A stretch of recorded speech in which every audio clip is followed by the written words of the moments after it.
এক গ্রামে বাস করত এক বিধবা মা এবং তার একমাত্র শিশুপুত্র। পুত্রের নাম গোপাল।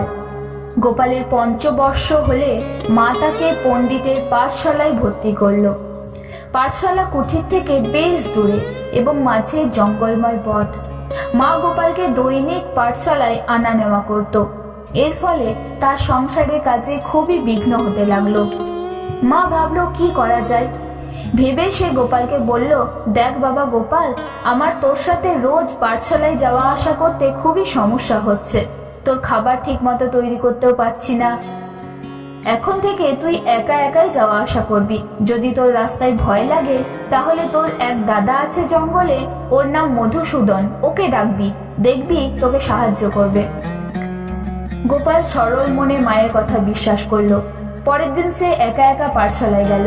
জঙ্গলের মাঝপথে সে ভয় করতে লাগলো। সে তার মধুসূদন দাদাকে ডাকতে লাগলো, কিন্তু দাদার দেখা নেই। গোপালের ভয় আরো বাড়তে লাগলো। তার বিশ্বাস মা তাকে কখনোই মিথ্যা কথা বলতেই পারে না। এদিকে ভয়ে তার গলা শুকিয়ে আসতে লাগলো। কান্না এসে গেল। কাঁদতে কাঁদতে সে যতটা সম্ভব জোরে মধুসূদন দাদাকে ডাকতে শুরু করলো। অবুঝ গোপাল তো আর জানে না মা কোন মধুসূদনের কথা বলেছে। ওর করুণ ডাকে ভক্তাধীন ভগবান শ্রীকৃষ্ণ আর স্থির থাকতে পারলেন না। গোপালের দাদা হয়ে গোপালের সামনে হাজির হলেন। গোপালকে সান্ত্বনা দিয়ে ওকে পাঠশালায় পৌঁছে দিলেন, আবার বাড়িও ফিরিয়ে আনলেন।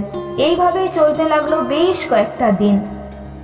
শ্রী গোবিন্দ গোপালকে এমন কিছু সেই সময় শিক্ষা দিলেন যাতে তার পণ্ডিত মশাইও চমকে গেলেন। গোপালও বাড়ি এসে তার মাকে দাদার সব গল্প করত। মা ভাবতো হয়তো সত্যি সত্যি কেউ ওকে সাহায্য করছে। পাঠশালায় সকল শিশুদের যখন ও দাদার গল্প করত, সবাই বলতো যে ও দাদা কে। তখন ও উত্তরে বলতো ও দাদা হলো মধুসূদন, যে সব জানে, সব পারে। কেউ বিশ্বাস করতো না। এইভাবেই দিন যেতে লাগলো। একদিন পাঠশালার এক পার্বণ অনুষ্ঠানে পণ্ডিত মশাই সবাইকে কিছু না কিছু খাবার করে আনার দায়িত্ব দিলেন বাড়ি থেকে। গোপালের দায়িত্বে পড়ল দই। বাড়ি এসে মাকে সব কথা বলল গোপাল। মা তো খুব চিন্তায় পড়ে গেল, কোথায় পাবে সে এত দই। শেষে সে বলতে লাগলো যে তুই তো দাদাকেই বল না। তখন গোপাল মধুসূদন দাদাকে বলতে লাগলো সেই সব কথা। গোপাল তার দাদাকে সব কথা বলার পর দাদা ওকে ছোট্ট একটা দইয়ের ভাণ্ড দিল। গোপাল সেই ভাণ্ড নিয়ে পাঠশালায় এলো। দইয়ের পরিমাণ এতটাই অল্প ছিল যে তা দেখে সবাই হাসি ঠাট্টা করতে লাগলো। গোপালের দাদার কথা মতো সে নিজেই সবাইকে দই পরিবেশন করতে লাগলো। কিন্তু এতটুকু ভাণ্ড থেকে দই যতই সে দিতে শুরু করে ততই দই যেন আরোই বাড়তে শুরু করে। সেই দই যেন আর শেষই হলো না।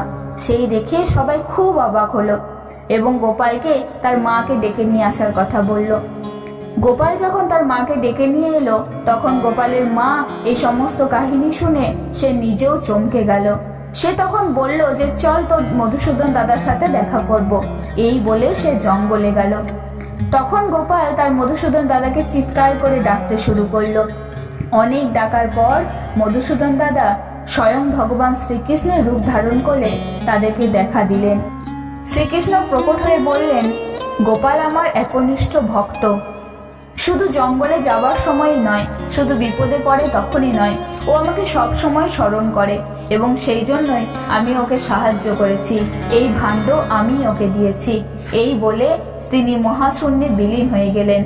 সবাই এই সমস্ত দৃশ্য দেখে চমকে গেলেন। মা গোপালকে নিয়ে বাড়ি ফিরে গেলেন এবং বাড়িতে গিয়ে শ্রীকৃষ্ণের আরাধনা শুরু করলেন।